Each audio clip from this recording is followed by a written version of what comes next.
Hello friends, இன்றைக்கி நம்ம பார்க்க போகிறது ஒரு ஈஸியான தக்காளி சட்னி தான். இதுக்கு 3 வெங்காயம், 3 தக்காளி, கொஞ்சம் கருவேப்பிலை இதை எடுத்துக்கலாம். ஃபஸ்ட்டு கடாயில் எண்ணெய் விட்டுக்கலாம்.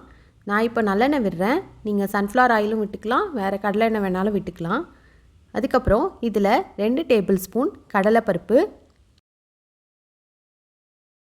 2 டேபிள் ஸ்பூன் உளுத்தம்பருப்பு. இதை நம்ம பருப்பெல்லாம் போட்டு இந்த சட்னி பண்ண போகிறோம். ஸோ நல்ல ப்ரோட்டீன் ரிச்சாக இருக்கும். இப்போ இதை நல்லா கலர் மாறுற வரைக்கும் வறுத்துக்கலாம்.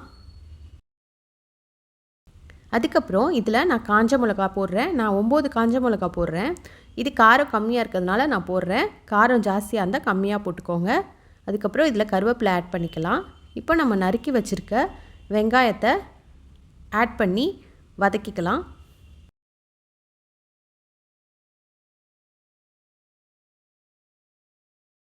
இது கொஞ்சம் வதங்கினதுக்கப்புறமா நம்ம 3 தக்காளி கட் பண்ணி வச்சுருக்கோம், அதையும் சேர்த்துக்கலாம்.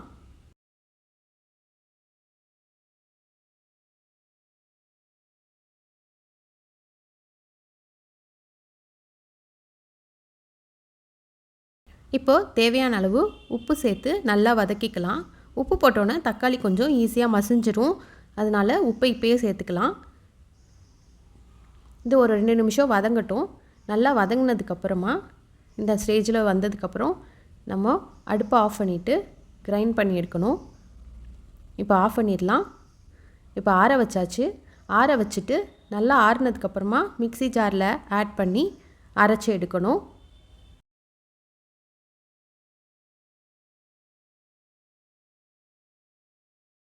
இப்போ அரைச்சிடலாம். அரைச்சி நம்ம ஒரு பாத்திரத்தில் மாற்றிக்கலாம்.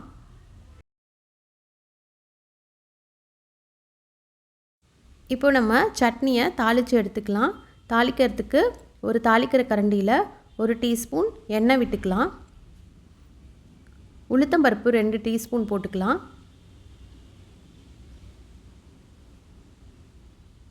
கொஞ்சம் கடுகு போட்டுக்கலாம். அதுக்கப்புறம் பெருங்காயம் கொஞ்சம் போட்டுக்கலாம். இப்போ நல்லா அது பொரிஞ்சதுக்கப்புறமா நம்ம சட்னியில் சேர்த்துட்டு மிக்ஸ் பண்ணிக்கலாம்.